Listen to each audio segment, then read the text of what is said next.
मेरा क्वेश्चन आप लोगों को समझ में आया होगा कि यहाँ से जो वोल्टेज अपन दे रहे हैं, वोल्टेज जो कि अल्टरनेटिंग आइडियल वोल्टेज सोर्स से प्राइमरी ऑफ द ट्रांसफार्मर में वोल्टेज का इंजेक्शन कर रहे हैं, वो साइनसॉइड नेचर का है, परफेक्ट साइनसॉइड है। बैक ईएमएफ भी साइनसॉइड नेचर का है। बैक ईएमएफ साइनसॉइड है, जो कि फ्लक्स का डेवलपमेंट हो रहा है, वो भी साइनसॉइड है। तो आपका ट्रांसफार्मर जब सब साइनसॉइड है, सारे टर्मिनोलॉजी साइनसॉइड है, तो ये जो current, no load current I naught inject कर रहा है, ट्रांसफार्मर ड्रॉ कर रहा है सोर्स से, ये क्यों पी की साइनसॉइड होता है और किस तरीके से पी की साइनसॉइड हो सकता है, इसकी एनालिसिस करने की जरूरत है। क्योंकि डाउट रहता है स्टूडेंट्स को यहाँ पे कि जब सारे टर्मिनोलॉजी, सारे पैरामीटर्स, वोल्टेज वगैरह, वोल्टेज, फ्लक्स, ये बैक ईएमएफ, ये सारे जब साइनसॉइड हैं, हमारा जो करंट है वो कैसे पी की साइनसॉइड हो सकता है, उसको भी साइनसॉइड होना चाहिए। तो किस तरीके से आपका ट्रांसफार्मर पी की साइनसॉइड करंट सोर्स से ड्रॉ करता है, उसका एक्सटेंशन हम लोग करते हैं और ये एनालिसिस समझने की कोशिश करते हैं। ये एनालिसिस आपको समझने की जरूरत है in order to have the grip over the machine, confidence maintain करने के लिए इलेक्ट्रिकल मशीन्स में ये टॉपिक, ये सारे एनालिसिस आपको करने की जरूरत है, नीड है इसकी। टेक्स्ट बुक में इस तरीके से डील नहीं किया जाता है, टू बी फ्रैंक, क्योंकि टेक्स्ट बुक बीटेक स्टूडेंट्स के लिए बनाई जाती है, बीटेक स्टूडेंट्स इजीली समझ सके। लेकिन 1000 पेजेस पढ़ने की अच्छा है कि आप एक बेहतरीन लेक्चर देख लें, जिससे आपको एक कंप्लीट अंडरस्टैंडिंग हो जाए, थाउजेंड्स ऑफ पेजेस बुक के नहीं पढ़ने पड़े। टेक्स्ट बुक के अगर 1000 पेज पढ़ेंगे तो आपका बहुत सारा टाइम कंज्यूम होगा, लेकिन अगर आप 1 घंटे का ये सेशन देख लेते हैं तो बहुत सारी नई चीजें आप लोगों को इस सेशन में पता चलेंगी, जो कि outside the market different faculties deal नहीं करते हैं। उनके पास टाइम की कमी होती है या फिर कुछ और चीजों की कमी होती होगी, जिसके कारण कोई और रीजंस रहते होंगे जिसके कारण वो डील नहीं करते हैं। लेकिन आज के इस सेशन में हम लोग ये सारी चीजें, सारे एनालिसिस देखेंगे, जिससे आपको इलेक्ट्रिकल मशीन में कॉन्फिडेंस मेंटेन हो पाए कि फ्लक्स, वोल्टेज, बैक ईएमएफ, ये सारे चीज अगर साइनसॉइड हैं तो हमारा जो करंट ट्रांसफार्मर ड्रॉ कर रहा है, नो लोड करंट, वो कैसे पी की साइनसॉइड हो सकता है, उसका एनालिसिस करते हैं, हम लोग समझने की कोशिश करते हैं। तो जैसा कि आइडियल ट्रांसफार्मर एनालिसिस में हम लोग जो कोर एनालिसिस किए थे ट्रांसफार्मर का, वो लीनियर लेके चले थे, लीनियर कोर, जो कि magnetic material, linear core analysis किए थे। नॉन लीनियरिटी को वहां पे हम लोग साइड में रख दिए थे और non linearity ideal machine analysis में हम लोग नहीं करते हैं, केवल जब प्रैक्टिकलिटीज की बात करते हैं तभी नॉन लीनियर कोर हम लोग लेके चलते हैं। और ideal machine analysis, ideal machine की यही ब्यूटी है कि आप आंख बंद करिए, जितना ब्यूटीफुल इमेजिनेशन हो सकता है आपका, उतना सोचिए और उतनी ब्यूटीफुल आपकी मशीन होगी कि परमेबिलिटी आपकी मैक्सिमम हो, करंट मिनिमम हो, in order to set up the flux. ये सारे एनालिसिस जो कि आइडियल मशीन एनालिसिस में आते हैं। और कोर लॉस, कॉपर लॉस, ये सारे लॉसेस को हम लोग कंसीडर नहीं करते हैं आइडियल मशीन एनालिसिस में, और कोर आपके ट्रांसफार्मर का लीनियर लेके चलते हैं। तो ये कोर को सपोज करिएगा कि लीनियर कोर है, और यहाँ पे अभी मैंने कोई भी मटेरियल प्लेस नहीं किया है, ये ओपन मटेरियल है, एयर है, ये कोर का पार्ट है, ये भी कोर का पार्ट है। यहाँ पे इन बिटवीन द कोर मैंने कोई भी मटेरियल प्लेस नहीं किया है, केवल और केवल यहाँ पे एयर अवेलेबल है। इस तरीके से कंसिडरेशन लेके चलिएगा। तो वोल्टेज आप दिए, जिसके कारण करंट फ्लो किया, करंट और नंबर ऑफ टर्न्स लिंक करके यहाँ पे फ्लक्स का डेवलपमेंट किया, फाई नॉट। अब ये फाई नॉट अपना पाथ इस तरीके से कंप्लीट करती है। अब यहाँ पे ओपन सर्किट है, तो जैसे कि इलेक्ट्रिकल सर्किट में ओपन सर्किट होने की वजह से फ्लक्स का व्हाट डू वी से, करंट का फ्लो रुक जाता है। ओपन सर्किट मतलब कि रेजिस्टेंस इनफाइनाइट है, तो करंट का फ्लो वहां पे नहीं होता है जहां पे रेजिस्टेंस इनफाइनाइट हो। लेकिन मैग्नेटिक, तो जिसके कारण इंसुलेशन, रेजिस्टेंस वगैरह हम लोग एनालिसिस करते हैं अपने इलेक्ट्रिकल मशीन्स में, व्हाट डू वी से, इलेक्ट्रिकल नेटवर्क्स में, इलेक्ट्रिकल सर्किट्स में। वहां पे इलेक्ट्रिकल इंसुलेटर्स अवेलेबल हैं। अगर आप प्लेस कर देते हैं सर्किट में इंसुलेटर, जिसके वजह से आप करंट के फ्लो को रोक सकते हैं, लेकिन मैग्नेटिक इंसुलेटर्स हमारे पास अवेलेबल नहीं है कि आप मैग्नेटिक इंसुलेटर प्लेस कर दीजिए और वहां पे फ्लक्स का फ्लो रुक जाए। इन दोनों के, ये दोनों मैग्नेट हैं, ये एक मैग्नेट है, ये एक मैग्नेट है, इन दोनों के बीच में मीडियम जो है वो एयर है। Air is non magnetic material. तो ये मैग्नेटिक इंसुलेटर्स अवेलेबल नहीं है कि इन दोनों के बीच में अट्रैक्शन रुक जाए। ऐसा कोई भी मीडियम नहीं है कि आप प्लेस कर दीजिए तो इन दोनों के बीच में अट्रैक्शन रुक जाए। मैग्नेटिक फ्लक्स लाइंस के फ्लो को आप नहीं रोक सकते हैं। यही मेन रीजन है, हम लोग लीकेज जो है वो एलिमिनेट नहीं कर सकते हैं मशीन्स में। जब लीकेज पोर्शन हम लोग मशीन का डील करेंगे, लीकेज की एनालिसिस करेंगे, वहां पे बेहतरीन तरीके से समझेंगे। फॉर द टाइम बिंग आपको इतना अंडरस्टैंड करना है कि यहाँ पे अगर कोई भी मटेरियल नहीं है तब भी फ्लक्स इस तरीके से अपना पाथ कंप्लीट करेगी, इस कोर से होते हुए और इस एयर गैप में फ्लो करके फ्लो पाथ अपना कंप्लीट करेगी, extra amount of current source से ड्रॉ कराएगी। और अगर फ्लक्स का डेवलपमेंट किस पे डिपेंड करता है, फ्लक्स का development not only depends upon the magnitude of current but also the number of turns. अगर आप एक कंडक्टर लीजिए और उसमें स्मॉल करंट इंजेक्ट करिए जिसके कारण मैग्नेटिक फील्ड डेवलप हो जाएगा, स्मॉल मैग्नेटिक फील्ड, और उसमें उसी स्मॉल करंट का इंजेक्शन बनाए रखिए और नंबर ऑफ टर्न्स ज्यादा प्रोवाइड कर दीजिए। तो जैसे जैसे आप नंबर ऑफ टर्न्स इंक्रीज करते जाएंगे, नंबर ऑफ टर्न्स इंक्रीज करता जाएगा तो फ्लक्स जो डेवलप होगा, मैग्नेटिक फील्ड डेवलप होगा। तो मैग्नेटिक फील्ड का development not only depends upon the magnitude of current but also the number of turns। Number of turns पे भी डिपेंड करेगा और नंबर ऑफ टर्न्स इंक्रीज करते जाइए तो उतना स्ट्रॉन्ग मैग्नेटिक फील्ड आप क्रिएट कर सकते हैं। इसीलिए इंडक्टर्स में या फिर कॉइलिंग हम लोग इसीलिए प्रोवाइड करते हैं कि स्ट्रॉन्ग मैग्नेटिक फील्ड हम लोग जनरेट कर सकें।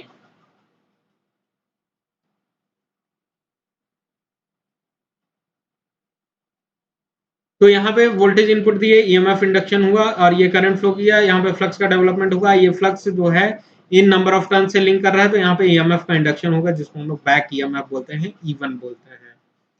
अगर सेकेंडरी साइड में भी कॉइलिंग रहता तो सेकेंडरी नंबर ऑफ टर्न से भी फाई नॉट फ्लो करता, इंटरेक्ट करता, तो यहाँ पे E2 जनरेट होता। E2 जो कि आप लोड कनेक्ट करते तो सर्किट कंप्लीट होने की वजह से I2 फ्लो करता और इस तरीके से अपना ऑपरेशन कंप्लीट हो पाता और ट्रांसफार्मर का प्रिंसिपल फुलफिल हो पाता। लेकिन यहाँ पे सेकेंडरी में कोई भी कॉइलिंग अवेलेबल नहीं है, सेकेंडरी साइड आपका ओपन रखा गया है। और इस केस में अगर एनालिसिस करें तो हम लोगों ने डिस्कशन किया था एयर गैप का। यहाँ पे एयर है, एयर अवेलेबल है इन दोनों मीडियम के बीच में, मैग्नेटिक मटेरियल के बीच में एयर गैप अवेलेबल है। एयर गैप जैसे जैसे मशीन में इंक्रीज होती जाती है तो सपोज करिएगा कि रिलक्टेंस आपकी मशीन का इंक्रीज हो रहा है। अगर रिलक्टेंस इंक्रीज हो रहा है एमएमएफ के लिए, एमएमएफ सेम बना हुआ है, तो फ्लक्स होगा वो रेड्यूस होना चालू होगा। फ्लक्स के रेड्यूस को आप लोगों को बचाना है, रेड्यूस होने से रिडक्शन रोकना है, तो एक्स्ट्रा अमाउंट ऑफ करंट वो सोर्स से ड्रॉ करेगा आपका ट्रांसफार्मर और एमएमएफ को बढ़ाने की कोशिश करेगा, क्योंकि करंट बढ़ जाएगा, current multiplied with number of turns आपको एमएमएफ देगा। एमएमएफ इंक्रीज होगा तो ऑटोमेटिकली फ्लक्स सेटअप मेंटेन किया जा सकता है, कांस्टेंट फ्लक्स मेंटेन किया जा सकता है। तो अगर एयर गैप अवेलेबल है तो रिलक्टेंस मशीन की ज्यादा है, रिलक्टेंस ज्यादा है मतलब कि फ्लक्स का जो रिक्वायरमेंट है वो कांस्टेंट फ्लक्स रिड्यूस हो रहा है, रिलक्टेंस इंक्रीज हो गया है जिसकी वजह से फ्लक्स रिड्यूस हो रहा है। फ्लक्स के मैग्नीट्यूड को बढ़ाने के लिए एक्स्ट्रा अमाउंट ऑफ करंट, जो कि magnitude of current no load current ज्यादा होगा तभी जो है सिग्निफिकेंट अमाउंट ऑफ फ्लक्स का डेवलपमेंट कोर में किया जा सकता है अगर रिलक्टेंस मशीन की हाई है तो। रिलक्टेंस का हाई होना, रिलक्टेंस का हमारे पास फॉर्मूला होता है, रिलक्टेंस का क्या फॉर्मूला होता है, 1 upon mu LC upon AC, length of the core upon area of cross section of the core. 1 upon mu permeability के इनडायरेक्टली प्रोपोर्शनल होता है रिलक्टेंस। तो जैसे जैसे रिलक्टेंस इंक्रीज करता जा रहा है, रिलक्टेंस का इंक्रीज होना ये शो करता है कि परमियाबिलिटी रेड्यूस होती जा रही है। Permeability is the ability of the material to permit the flux, to allow the flux to flow in the through that material. और परमेबिलिटी अगर रिड्यूस हो रही है तो ये इनडायरेक्टली आप समझिए कि रिलक्टेंस आपके मशीन का या फिर कोर ऑफ द ट्रांसफार्मर का या फिर किसी भी कोर का मशीन के वो रिलक्टेंस इंक्रीज हो रहा है। एयर गैप इंक्रीज हो रहा है तो रिलक्टेंस इंक्रीज हो रहा है। तो अगर रिलक्टेंस यहाँ पे हाई है, एयर गैप हाई है, जिसके कारण जो करंट ड्रॉ करेगा आपका ट्रांसफार्मर वो high amount of current draw करेगा, क्योंकि एक एमएमएफ फॉर्म करेगा नंबर ऑफ टर्न्स और करंट के हेल्प से। अगर करंट का मैग्नीट्यूड हाई है, नंबर ऑफ टर्न्स तो कांस्टेंट ही है, तो इन दोनों का मल्टीप्लिकेशन आपको एमएमएफ देगा और एमएमएफ के कारण फ्लक्स का डेवलपमेंट होगा और एक significant amount of flux requirement आपका मेंटेन किया जा सकता है कोर में। अब सपोज करिए कि मैं ये जो ब्लू एक मैग्नेटिक मटेरियल ये भी है प्लेस कर रहा हूं, ये रोटर काइंड ऑफ फिनोमिना है, ये स्टेटर आपकी मशीन की ऐसा एनालिसिस कंसीडर कर सकते हैं। ये स्टेटर पार्ट है, ये रोटर पार्ट है, ब्लू पार्ट से मैग्नेटिक मटेरियल मैं इंसर्ट कर रहा हूं। अब ये रेड पोर्शन अभी डील नहीं कर रहा हूँ, केवल एक मैग्नेटिक मटेरियल मैं इन दोनों एयर गैप के बीच में इंसर्ट कर दिया। तो यहाँ से क्या हो रहा है कि एयर गैप जो था मशीन के आपका कोर ऑफ द ट्रांसफार्मर का, वो रिड्यूस हो गया इस मटेरियल के इंसर्शन के कारण। इंसर्ट किया आप मटेरियल, मैग्नेटिक मटेरियल, तो एयर गैप रिड्यूस हो गया। तो एयर गैप रिड्यूस हो गया तो स्मॉल अमाउंट ऑफ करंट से भी आप एमएमएफ यहाँ पे जनरेट कर सकते हैं, और इस एमएमएफ के कारण significant amount of flux develop किया जा सकता है कोर में, और कांस्टेंट बनाया जा सकता है आपके कोर के फ्लक्स। अगर ये मटेरियल हटा दीजिए, फिर रिलक्टेंस इंक्रीज हो गया, मतलब फ्लक्स रिड्यूस होना चालू हो गया। फ्लक्स रिड्यूस होना चालू हो गया मतलब एक्स्ट्रा अमाउंट ऑफ करंट ये इंजेक्ट करेगा, सोर्स से ड्रॉ करेगा आपका transformer in order to maintain the constant flux in the core, isn't it? तो रिलक्टेंस हाई है तो करंट ज्यादा फ्लो करेगा कोर में, नंबर ऑफ वाइंडिंग्स में, टर्न्स में, वाइंडिंग में, कंडक्टर में, इजंट इट? और अगर फ्लक्स रिलक्टेंस आपके मशीन का लेस है तो स्मॉल करंट से भी वो significant amount of flux develop कर सकता है, कांस्टेंट फ्लक्स रख सकता है।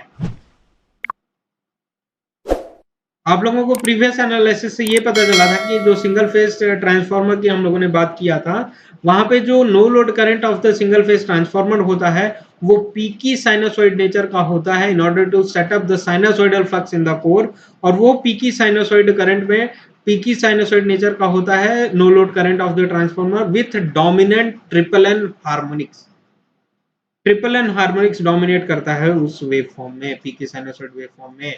सिंगल फेज ट्रांसफार्मर के नो लोड का current core of the transformer में साइनसोइडल फ्लक्स के डेवलपमेंट के लिए पीकी साइनसोइड करंट आपका ट्रांसफार्मर सोर्स से ड्रॉ करता है with dominant triple N harmonics.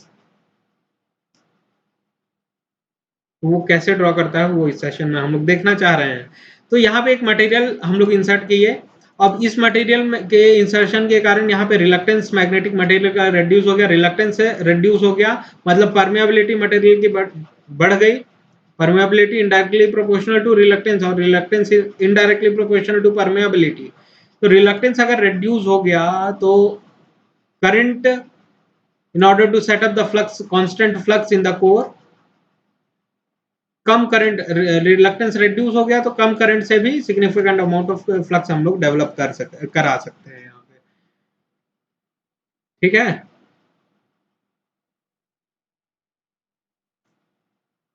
अब जो है फ्लक्स अपने को क्या चाहिए, फ्लक्स का रिक्वायरमेंट, क्योंकि हम लोगों ने देखा है कि V1 हम लोग साइनसॉइड दे रहे हैं जिसके कारण बैक ईएमएफ साइनसॉइड आ रहा है। फ्लक्स का डेवलपमेंट जो भी हो रहा है कोर में वो भी हम लोगों को साइनसॉइड चाहिए, तो फ्लक्स का रिक्वायरमेंट हम लोगों को साइनसॉइड है।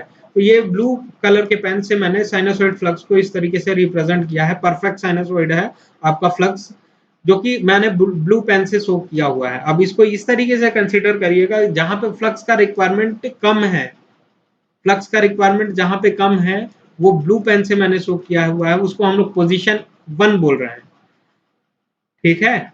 और जहां पे फ्लक्स का रिक्वायरमेंट, फ्लक्स ज्यादा फ्लो कर रहा है, यहाँ पे देखिए फ्लक्स यहाँ पे स्टार्टिंग में कम है, फिर इंक्रीज कर रहा है, पीक पे आ रहा है अपना फ्लक्स, फिर रिड्यूस होना चालू हो रहा है, यहाँ पे फिर अगेन कम है, यहाँ पे भी कम है, फिर अगेन नेगेटिव साइड में फ्लक्स इंक्रीज हो रहा है, फिर रिड्यूस हो रहा है। तो जितने भी कम फ्लक्स वाले एरिया हैं, ये फर्स्ट एरिया, फर्स्ट पोजीशन से मैंने डील किया है। और जितने भी फ्लक्स का मैग्नीट्यूड जहां भी हाई है, या तो पॉजिटिव पीक हो या तो नेगेटिव पीक में हो, तो उसको हम लोग सेकंड पोजीशन पे डील करेंगे, सेकंड पोजीशन लेके चलते हैं। तो ये जो रोटर हम लोग इंसर्ट किए हैं, मैग्नेटिक मटेरियल इंसर्ट किए हैं, इस रोटर का 2 पोजीशन है, एक पोजीशन 1 है, और इस रोटर जो कि रोटेट होके ये रोटर है सपोज करिए, ये पोजीशन 1 पे है, फिर ये रोटेट होकर अपने पोजीशन 2 पे चला जाएगा। अभी पोजीशन 1 पे है, फिर पोजीशन 2 पे चला जाएगा। अगर पोजीशन 1 पे है तो देखिए रिलक्टेंस आपकी मशीन का कम है, अगर पोजीशन 2 पे चला जाएगा तो रिलक्टेंस आपकी मशीन का बढ़ जा रहा है, क्योंकि एयर गैप अवेलेबल हो जा रहा है। इन दोनों जो कि स्टेटर पार्ट थे आपके, मैग्नेटिक मटेरियल कोर था, उनके बीच में एयर गैप अवेलेबल हो जा रहा है। अगर रेड पोर्शन में है तो वो पोजीशन 2 को रिप्रेजेंट कर रहा है, और ब्लू पोर्शन पोजीशन 1 को रिप्रेजेंट कर रहा है। पोजीशन 1 में हम लोग जो फ्लक्स रिड्यूस, कम फ्लक्स है, तो पोजीशन 1 में है ये रोटर, और जहां ज्यादा फ्लक्स है वहां पे पीक पे है अपना फ्लक्स, तो वहां पे हम लोग पोजीशन 2 पे रोटर का एनालिसिस इस तरीके से व्हाट डू वी से एनालिसिस करके चल रहे हैं हम लोग। ठीक है, तो अभी सपोज करिए कि आपका जो रोटर है वो पोजीशन 1 पे है, पोजीशन 1 पे है अगर, तो यहाँ पे रिलक्टेंस कम है, इजीली फ्लक्स का पाथ कंप्लीट हो पा रहा है, और फ्लक्स का रिलक्टेंस अगर कम है तो स्मॉल करंट से भी हम लोग फ्लक्स का डेवलपमेंट करा सकते हैं। स्मॉल करंट दीजिए, क्योंकि रिलक्टेंस कम है तो स्मॉल फ्लक्स से एक सिग्निफिकेंट अमाउंट ऑफ फ्लक्स हम लोग मशीन में डेवलप करा सकते हैं। तो स्मॉल जो कि पोजीशन 1 था वहां पे स्मॉल करंट का मैग्नीट्यूड हम लोग शो करते हैं, स्मॉल करंट से हम लोगों ने रिप्रेजेंट किया है जहां पे मैग्नीट्यूड ऑफ फ्लक्स कम है, मतलब कि पोजीशन 1 पे है आपका रोटर, पोजीशन 1 पे रिलक्टेंस कम है, जहां रिलक्टेंस कम है वहां पे फ्लक्स का डेवलपमेंट इजीली किया जा सकता है with the small current, small current से ही हम लोग पोजीशन 1 में फ्लक्स को सेटअप करा सकते हैं। अब जब ये पोजीशन 2 में चला जाता है, पोजीशन 2 में अगर चला गया तो यहाँ पे रिलक्टेंस जो है वो बढ़ गया, इन दोनों के बीच में जो एयर गैप था वो बढ़ गया, रिलक्टेंस बढ़ गया। अब रिलक्टेंस बढ़ गया, फ्लक्स रिड्यूस होना चालू होगा। अब फ्लक्स को कांस्टेंट मेंटेन करने के लिए, जो कि प्रीवियस केस में जितना मैग्नीट्यूड था फ्लक्स का उतना मेंटेन करने के लिए हम लोगों को एक्स्ट्रा करंट यहाँ से सोर्स से ड्रॉ कराना पड़ेगा ट्रांसफार्मर के द्वारा। तो ट्रांसफार्मर सोर्स से एक्स्ट्रा करंट ऑटोमेटिकली ड्रॉ करेगा in order to set up the constant flux in the core, क्योंकि यहाँ पे फ्लक्स क्यों रिड्यूस हो रहा था, रिलक्टेंस इंक्रीज हो जा रहा था पोजीशन 2 में। तो पोजीशन 2 में रिलक्टेंस इंक्रीज हो जा रहा है, जिसके कारण कांस्टेंट फ्लक्स के डेवलपमेंट के लिए लार्ज करंट हम लोगों को ड्रॉ कराना पड़ेगा। तो पोजीशन 2 में देखिए लार्ज करंट ऑटोमेटिकली ड्रॉ हो रहा है ट्रांसफार्मर के द्वारा, तो लार्ज करंट पोजीशन 2 में ड्रॉ हो रहा है, फिर अगेन जो है पोजीशन 1 में जहां आ रहा है, पोजीशन 1 में फिर अगेन आ जाएगा जहां पे रिलक्टेंस कम हो गया। रिलक्टेंस अगर कम हो गया तो रिलक्टेंस कम हो गया मतलब कि स्मॉल करंट से भी आप फ्लक्स का डेवलपमेंट कर सकते हैं। रिलक्टेंस कम हो गया तो स्मॉल करंट से, करंट जो कि रेड पेन से मैंने शो किया है नो लोड करंट को, स्मॉल करंट से भी आप सिग्निफिकेंट अमाउंट ऑफ फ्लक्स से डेवलपमेंट कर सकते हैं। अब फिर अगेन ये मूव करके पोजीशन रेड पोजीशन में चला गया, सेकंड पोजीशन में चला गया, तो फिर अगेन रिलक्टेंस इंक्रीज हो गया। रिलक्टेंस इंक्रीज हो गया इन द सेंस कि आपको लार्ज करंट ड्रॉ कराना पड़ेगा ट्रांसफार्मर के द्वारा, ऑटोमेटिकली आपका ट्रांसफार्मर सोर्स से लार्ज करंट ड्रॉ करेगा in order to set up the constant flux in the core. तो ये इस पोर्शन में, सेकंड पोर्शन में, सेकंड पोजीशन में लार्ज करंट ड्रॉ करेगा जो कि पीकी साइनसॉइड को रिप्रेजेंट कर रहा है। Large automatically large current inject करवाएगा, लार्ज करंट ड्रॉ करेगा आपका ट्रांसफार्मर, तो जिसके कारण पीकी साइनसॉइड आपका करंट देखने के लिए मिल रहा है। तो ये एक वेव फॉर्म हम लोगों को देखने के लिए मिला कि कैसे आपका ट्रांसफार्मर नॉन लीनियर करंट जो कि पीकी साइनसॉइड नेचर का है, नॉन साइनसॉइड करंट ड्रॉ कर रहा है। अभी आप लोगों का डाउट क्लियर हुआ होगा कि किस तरीके से आपका transformer Peaky sinusoid current draw करता है। सोर्स आपका साइनसॉइड है, सोर्स साइनसॉइड है, बैक ईएमएफ साइनसॉइड है, सोर्स क्या है V1 sinusoid, E1 sinusoid, flux भी साइनसॉइड। लेकिन इन सारी चीजों के साइनसॉइड होने की वजह के बावजूद जो करंट ड्रॉ करेगा आपका ट्रांसफार्मर वो पीकी साइनसॉइड नेचर का होगा, और ये Peaky sinusoid nature non linearity की वजह से आ रहा है। नॉन लीनियरिटी कहां से आ रहा है, इस रोटर मैकेनिज्म के से मैंने शो किया हुआ है। इस कोर को मैंने लीनियर लिया हुआ है, और इस रोटर का जो मटेरियल है वो भी सपोज कर सकते हैं कि आप लीनियर मटेरियल है, लेकिन जो इनका कॉन्सेप्ट है रोटेटिंग इलेक्ट्रिकल मशीन का मैंने इंट्रोड्यूस किया, और through the help of rotating electrical machine के कॉन्सेप्ट से मैं नॉन लीनियरिटी को यहाँ पर रिप्रेजेंट करने की कोशिश किया हूँ कि ट्रांसफार्मर आपका किस तरीके से non sinusoid peaky sinusoid current draw करता है in order to set up constant flux in the core. ये सारे एनालिसिस बहुत इंपॉर्टेंट है, और अगर आपको समझ में आ रहा है तो आप अगर ये चीज आप समझ चुके हैं तो आप बहुत लकी हैं। आपका मशीन एनालिसिस सिंपल होने जा रहा है, होने वाला है, स्मूथ चलने वाला है आपका मशीन एनालिसिस। और अगर आप डिफिकल्टी महसूस करिए तो एक बार और सेशन वॉच करिए, जिससे आपको एक क्लियर कट अंडरस्टैंडिंग हो जाएगी, और डेफिनेटली एट एनी कॉस्ट आपको समझ में आएगा। ज्यादा रॉकेट साइंस नहीं है ये, केवल रिलक्टेंस की बात कर रहे हैं। रिलक्टेंस इंक्रीज हो जाएगा किसी भी मैग्नेटिक मटेरियल में। अगर नॉर्मल इलेक्ट्रिकल सर्क्यूट की बात करिए तो रेजिस्टेंस इंक्रीज हो जाता है, जिसके कारण करंट रिड्यूस हो जाता है। अगर आपका ईएमएफ इलेक्ट्रोमोटिव फोर्स कांस्टेंट है तो रेजिस्टेंस के इंक्रीज होने की वजह से जो करंट फ्लो कर रहा है वो रिड्यूस हो जाता है, ऑब्वियस सी बात है। तो वैसे ही हम लोग मैग्नेटिक सर्क्यूट में ईएमएफ की जगह एमएमएफ लेके चल रहे हैं, मैग्नेटोमोटिव फोर्स, जिसके कारण फ्लक्स फ्लो कर रहा है, और यहाँ पे रेजिस्टेंस की जगह रिलक्टेंस यूज कर रहे हैं। रिलक्टेंस अगर इंक्रीज हो रहा है, एयर गैप इंक्रीज हो रहा है, मतलब रिलक्टेंस इंक्रीज हो रहा है। रिलक्टेंस इंक्रीज हो रहा है तो फ्लक्स रिड्यूस हो जाएगा। ईएमएफ एमएमएफ आपका कांस्टेंट है, अब extra amount of current draw करेगा in order to increase the MMF. अब एमएमएफ अगर आपका इंक्रीज करता है तो ऑटोमेटिकली फ्लक्स इंक्रीज हो जाएगा। यही एनालिसिस है, बहुत सिंपल एनालिसिस है। लेकिन अगर आपको ये समझ में आ रहा है तो आपका मशीन एनालिसिस बहुत ही सिंपल होने वाला है, स्मूथली आपको चीजें समझ में आने वाली हैं। नेक्स्ट चीजें बहुत ज्यादा इंपॉर्टेंट है ये सेशन के लिए। और इंटरव्यूज वगैरह में आप बैठते हैं तो 30% फोकस जो इंटरव्यूअर का रहता है इलेक्ट्रिकल मशीन के नॉन लीनियरिटी वाले पार्ट पे बना रहता है। और सेकंड फेज जो हम लोगों को each and every electrical machine में हम लोग सेकंड फेज की बात करेंगे, modelling practicalities and building equivalent circuit. लेकिन ये जो नॉन लीनियरिटी हम लोग ट्रांसफॉर्म सब मशीन्स का फोकस एरिया हम लोग मेंटेन किए हुए हैं। जैसे कि ट्रांसफार्मर में ही केवल नॉन लीनियरिटी हम लोग डील करते हैं, hysteresis loss, eddy current loss. अब ऐसा नहीं है कि केवल ट्रांसफार्मर में ही नॉन लीनियरिटी होता है, सिंक्रोनस मशीन में नॉन लीनियरिटी नहीं होता, इंडक्शन मशीन लीनियर होता है, ऐसा नहीं है। सभी मशीन आपकी नॉन लीनियर है, हिस्टेरेसिस, एडी करंट लॉसेस सारी मशीन में होती है। लेकिन केवल और केवल हम लोग ट्रांसफार्मर में नॉन लीनियरिटी को इंपॉर्टेंस देते हैं, वेटेज देते हैं।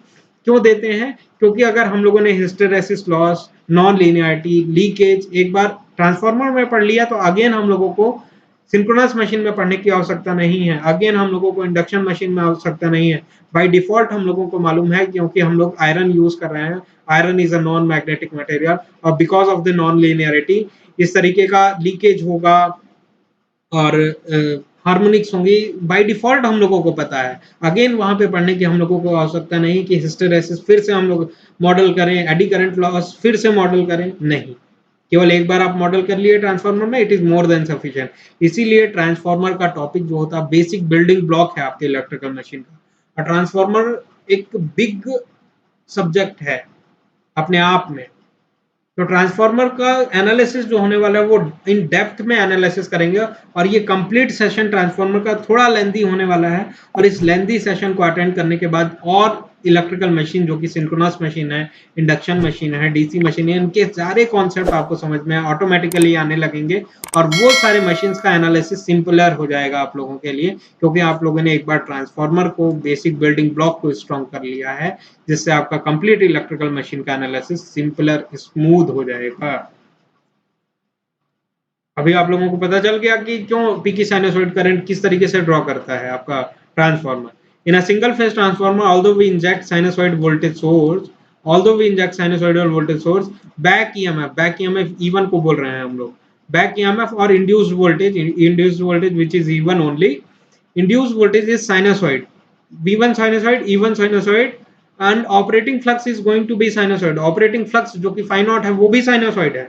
Operating flux is going to be sinusoid, but because of the non-linearity present in the transformer core, non-linearity के कारण current to be injected is going to be peaky sinusoid। current कैसा हो रहा है? peaky sinusoid, जो कि red से मैंने शो किया है, peaky sinusoid with dominant triple and harmonics component। dominant triple and harmonics present रहेगा।